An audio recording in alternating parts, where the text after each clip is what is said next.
Hello, my name is Travis Jones, owner of Go Race Suspension. This is my suspension shop in Blacksburg, Virginia. This is a 2011 KTM 450 EXCR. It's their dual sport street legal dirt bike basically. This thing is 99% dirt bike and 1% street bike. This is by far the best dual sport bike you can buy. This is Steve's bike on the trail, and what we've done is actually set up his suspension for him. We've lowered the motorcycle and set his damping system, and we basically did what's called a revalve and replaced some internal suspension parts to dial it in for Steve.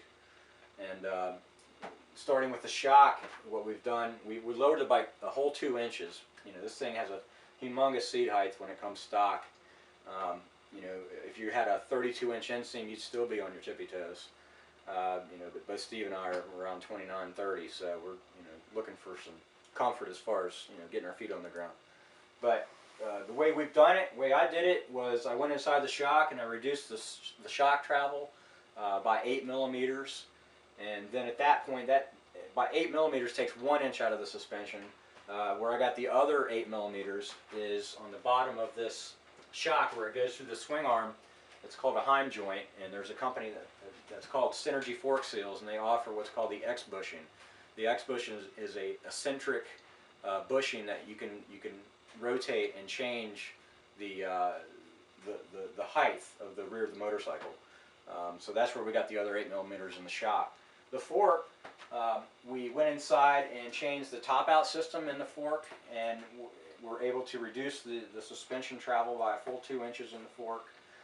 Also changed what's called the top out spring, and what that obtains is a much more plush ride initially.